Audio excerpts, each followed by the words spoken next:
Deseret News Rewind is presented by Heidemann and Associates, a full-service law firm dedicated to winning for you. Call them now for a free consultation. Welcome in Deseret News Rewind, the 5A Football Award Show. Dusty Litster and Dane Stewart, presented by Heidemann Associates, but the award show brought to you by the Utah Army National Guard. That's right, Dusty, and every game we talk about who our most consistent performer is. Look, you can't get an award at the end of the year if you aren't consistent, right? If you want to learn about consistency, teamwork, how to be a leader, there's no better place than the Utah Army National Guard. Up to $20,000 in educational assistance available. To learn more, visit www.nationalguard.com. And maybe you're trying to be your best self, be consistent, and something's just tripping you up legally. Something's just tripping you up, holding you back. Heidemann and Associates there for you. Go to www.utah.law and set up a free consultation with the experts at Heidemann and Associates. Well, the 5A Football Awards, first of all, let's talk about this. I don't think we maybe hammer this home enough in the videos. The fan vote, first of all, the biggest response we've ever had. Awesome. In the 4 years we've done this. Awesome. Number one, thank you. Yeah. Thank you. Number one, we want the fans. It is part of our process, but it's not the only part of what we do. That's right. We have a very intense algorithm. We spend hours. We do spend hours. The statistical components and the algorithm and all the I'm teasing. It is a component, a very important component. As Dusty said, we really appreciate it.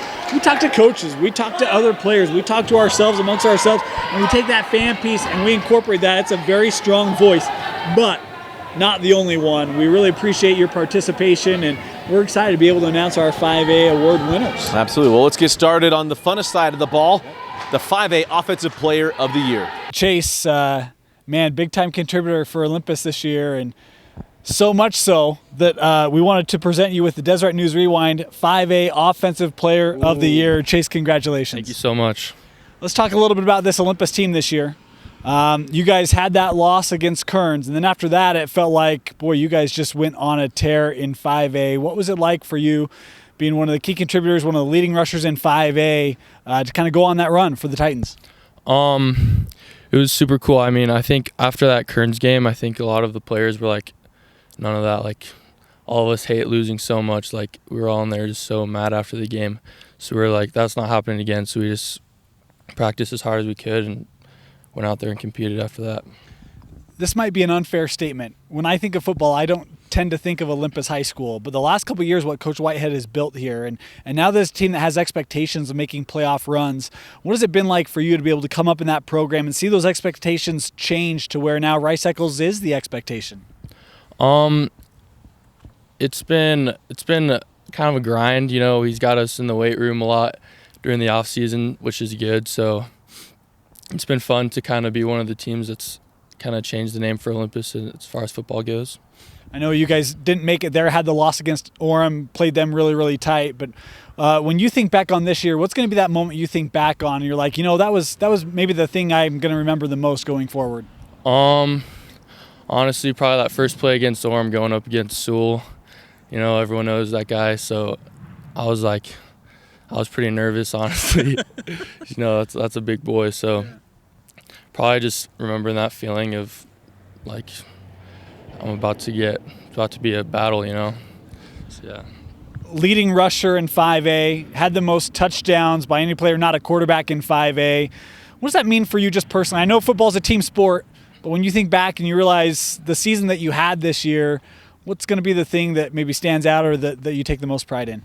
I think I take the most pride in my teammates. I wouldn't have been able to do anything that I did this season without all the great coaches and teammates we have. So I think our O-line is one of the best in the state, so all the props go to them. Well, Chase, congratulations on a fantastic year and on winning our 5A Offensive Player of the Year. Thank you so You much. some people want to give us guff. We talked a lot about Scotty Edwards. As we kind of barrel down, it's probably why we do this boat. As we start thinking, Chase Hopkins, and we kind of knew, and it's a little bit tougher. That schedule is what it was. Yeah. But Chase Hopkins was consistent every single week. It's incredible. When you look at his year, the first couple weeks aren't really overwhelming. He talked about after that Kearns game, all of a sudden they kind of came together, circled the wagons, and realized they wanted this to be a special year. And I don't think he ran for less than 100 yards after that. Had several games over 150 yards, even 200 a couple times. Rushed for 3 touchdowns, I think, in 4 games this year. He was 5A's leading rusher, leading rushing touchdown man. Chase Hopkins, we didn't talk about him a ton. You talked about some of the issues, or not issues there, but barriers there for us to be able to really showcase this young man. He had a fantastic year, and you look at Olympus football, the progression under Coach Whitehead, that rushing offense, you know that back is always going to be really good. And Chase Hopkins had a fantastic senior year, and Chase, hats off to a young man on a 1,700-yard rushing performance or season. You don't see that all the time. It's an impressive year. Absolutely spectacular. Congratulations to Chase Hopkins. Now, let's turn to the mean side of the ball, the 5A Defensive Player of the Year.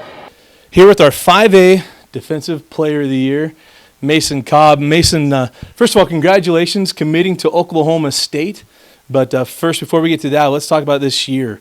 How big was this year for you and for Provo? I mean, first outright region championship in a long time, but how good does it feel your senior year to see all the work kind of come to fruition? It wasn't, we wanted, of course, to win the championship, but it was overall a very productive season. I guess the off-season work is what moved us ahead of, I guess, what people thought we would go. And I just thank the coaches and the kids who bought into the program. But yeah, just the success we had was, it made me feel good because, I've been there 4 years, and just the years before that, it didn't feel not even close to that with the brotherly love. I guess people that bought in, so it was a whole different feeling than years past. So let's talk about the play, because the play that you have on the front of your highlights, I was there to see everything else. Walk us through that out the play, because I think that was one that kind of splashed on the scene when we were talking about Dane and I go through this. So, we put out the vote stuff, but then Dane and I really get together with other coaches. We talk, but it's very much, what about this? But we go immediately to that play. It's like anyone that's going to pull that off. Walk us through what you saw there and what happened. Oh, man. I don't know. I didn't think I caught it. So it was like there was a couple plays before that where I did the same thing and I just tipped it, and that's what I thought was going to happen, and just stuck. And I was gone. I was not. I was like, what just happened, bro? It was so surprising. Like, I was surprised after I caught it. I was like, no way. It was unreal, but it's a good memory, yeah. It was a great catch. I felt good about getting a call. I was kind of shocked, like, whoa, you got it. Yeah. So, let's talk about your recruiting, man, because, obviously, we're earning our Defensive Player of the Year, but you're recruiting, and you're going to go down to Oklahoma State, pistols up, and what's it like talking with Mike Gundy? First of all, you get to meet the mullet. To me, he's one of the guys. There's lots of reasons we all know him, but what was like getting Coach Gundy? He has a personality to him, and you don't even got to talk to him to know. He's a good dude. I felt like he was comfortable in my house, and it just felt like family when I got there. Everyone was close with each other. It just felt right for me. So, and Gundy's he's a good dude, man. How cool is it now? The Nick Session announced this morning. Nick Session, you're gonna have another Utah heading down there to go down there as well.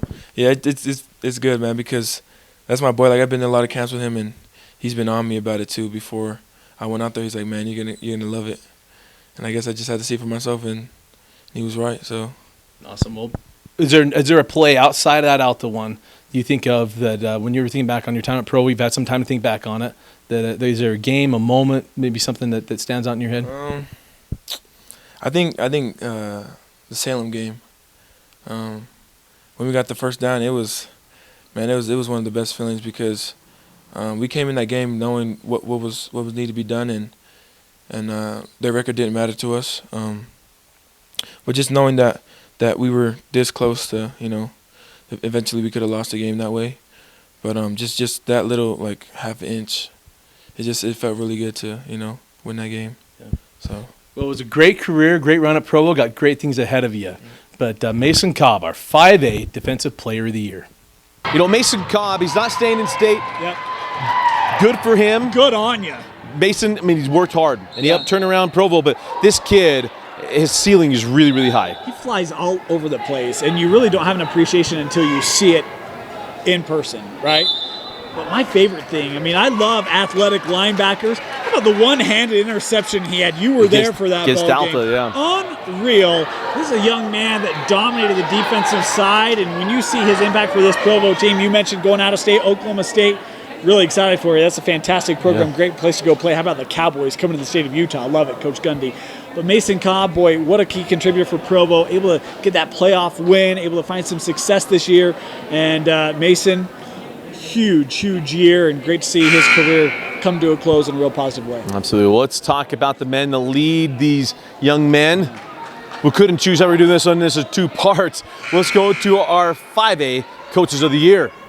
I'm here with our 5A Coach of the Year, Coach Justin Hem of the Brighton Bengals.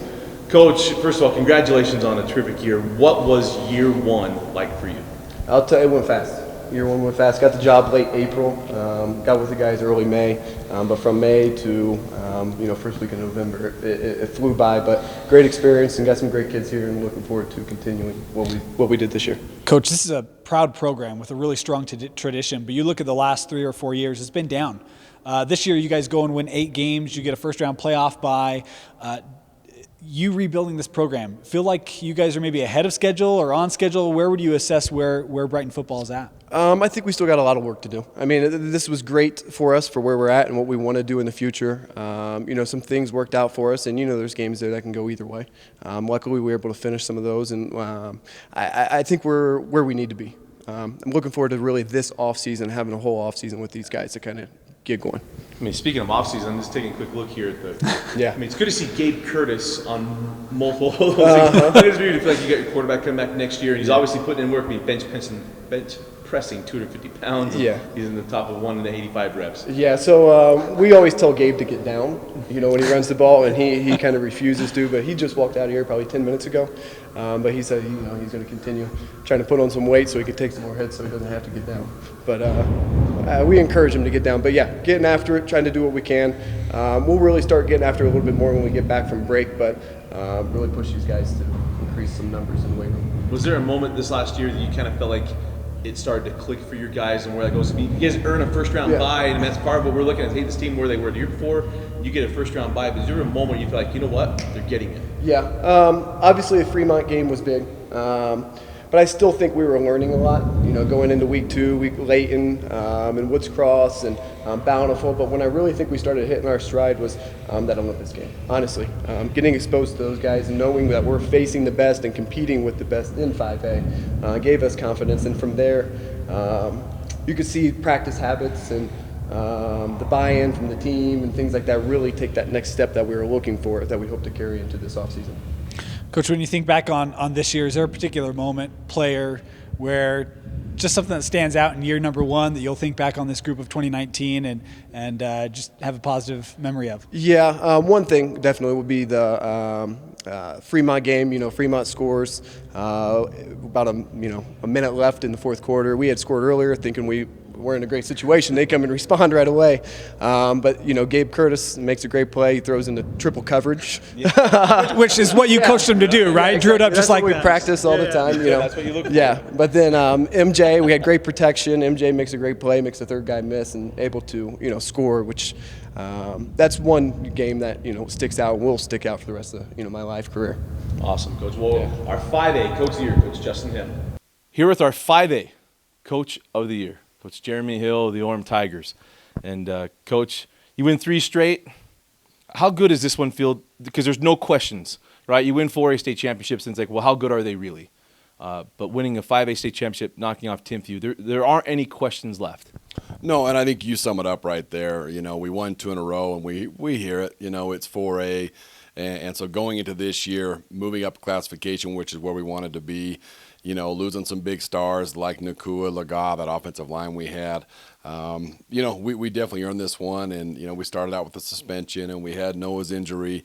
And so really being able to go through all that adversity and to come out on top, it definitely made it special this year. Well, let's talk about that, because part of the reason we talked about, all right, who's going to be our Coach of the Year, and we talked about Coach Hill, and it's like, well, there's so much talent, but biggest thing for me was that you don't have Noah at the beginning of the year. You're not there at the beginning of the year, but able to bounce back and get this team right. What was this year like compared to the last couple? Yeah, and definitely this year it shows the great supporting staff we have. I've got the most, phenomenal assistants, the best in the state. We've got a bunch of great kids that buy in. It's the head coach's job to kind of set what the vision is. The assistants will, go ahead and reinforce that, and the players buy in. And I think that's why we were able to get to, where we were, which was always the main goal, right? We set a goal of region championships and state championships. And even though there was, some bumps along the way, right, we had to strap up for that turbulence, so to speak, we were able to get there. And it was different. Last year we didn't have to deal with the injuries. We had a tough preseason, but once we hit region time, we were winning playoff games by 55 points a game and different stuff. And so we kind of, going into last year, we knew that we could, we were never going to hit cruise control. It was, we're going to play our game. The opponents are what they are. And this year we still, even though the road was tougher, we still had to play our game and persevere till the end. Well, let's talk about Noah. Noah wins our most outstanding player of the year. So it was hard to choose between he and Cole Hagan, so we had to make an executive decision what we want to do because we want to award both of them. But Noah is so special. He doesn't get to play a whole year, but talk about the impact he makes on a team. Yeah, it's, both sides of the ball. And when you've got a kid like Noah Sewell, you've always got a shot to beat anybody. And I think that's kind of what, hurt probably the most is we didn't have him against corner. We didn't have him against Bishop Gorman. I think with him, we've got a shot, right? And he's such a phenomenal impact. Even though he missed those early games, he was at every practice. He became a coach for us out there. He was helping those younger linebackers where they've got to, get to and what they got to do. Telling the D lineman this is where the placement is, where we got to line up. And so his impact, even though he wasn't on the field with us during those 5 games, we still felt the impact. And, of course, he came back at the right time and helped us out. Now you've had some time to think on it. I always ask this, though. When you think back on this team, the 2019 team, what is a moment, play, or something that immediately comes to your mind that typifies what this team is? Well, it's got to be that Olympus game. We went into it with a sizable, should have been controllable lead going in that fourth quarter, and we gave the ball away a couple times. And there's always some questionable calls at the ends of the games like that, and I won't get too much into that. But, we tell the kids you play, every play snap to whistle until the final bell goes. No matter what the score is, we're going to play till, the ref puts his hand up in the air and the game's over. And I think that signified right there that looked like, they had time to score. They had time to kick a field goal and tie it. They decided to go for it. And we had the right call against their right call. And, Jaden Ayuk came and scooped that fumble up. And that just signified we didn't give up. We didn't quit. Looked like they were about to punch you in and knock us out of the playoffs. But that really, kind of summarizes who this team is. Yeah, that's amazing. Talk about the future of this program. What's next for the Orem Tigers? Going for 4. Not a lot. I don't know. I'm not a big history buff. I'm sure it's not been done too many times here, but the cupboards aren't bare and the cupboards are full. We got a lot of great young talent. All the phenomenal coaching staff's coming back, and great returners. Our defense should be good again. Our offense now be a year older and matured, and so we're excited, to come out next year and hopefully go get a second one of 5A and 4 in a row. Awesome. Well, Coach, our 5A Coach of the Year, Coach Jeremy Hill. Congratulations, Coach. Appreciate it. Thank you very much. We couldn't choose. We went back and forth on this one. Yeah. And in the end, just didn't see how we could leave out Coach Hem and Coach Hill. I mean, let's talk with Coach Hill, right? Last year, Orem, they go 4A, they win a state championship. A lot of people wonder, you lose Lagai, you lose Nakua, all you bring back is Sewell, and you're bumping up a classification. And missed the first 2 games. Right. I mean, how's that going to work out? And it worked out just fine. He finishes as an 11 seed, which was underseeded. That's another discussion. And they run through the state tournament. Now, I know there were close games. Ones that they almost lost. Olympus was tight. Brighton was tight. But able to circle the wagons, and really the development of Coach Faya. We were talking with the coach. He said, I think Coach Faya might be one of the best quarterbacks in the state next year. Yeah, sorry. I said Coach Faya. Yeah. He said, I think Faya might be one of the best quarterbacks in the state next year. Really impressive development to see him progress this year. Even he got banged up, and now you're having to manage your quarterback situation. And the job that Coach Hill did this year was phenomenal in just moving up a classification and being able to still win a state championship. Now let's talk about Coach Hem. It's a Brighton program that has had a lot of tradition. But you look at where they were the last couple of years. I think they finished with less than 4 wins 2 out of the last 3 years. That doesn't happen at Brighton. You go to Brighton first year, and you're able to turn that into an 8-win program. You're one of Orem's toughest games. You finished second in that region. Earned a first-round bye. You completely changed that offense, and you're winning games left and right. Impressive job for Coach Hem, and he's just getting started. That's the scary thing. And a late hire as well, as he talked about in that interview. Right. But congratulations to our coaches and the players who get the awards. Go check out the 6A video as well. And also, got a little surprise for you, the Mr. Rewind, our unheralded. We might have a bonus track. Else. Yeah, I talk about the bonus track. It's on there as well. Go check that one out. Want to thank you, the fans, for voting on what we do. And again, want to thank the Utah Army National Guard about consistency. All these guys, every one of them were consistent every single week. I want to thank the Utah Army National Guard for their support of what we do here on Deseret News Rewind. For Vince Francis, Dane Stewart, I'm Dusty Lister. Thanks for watching the 5A Football Award Show on Deseret.com.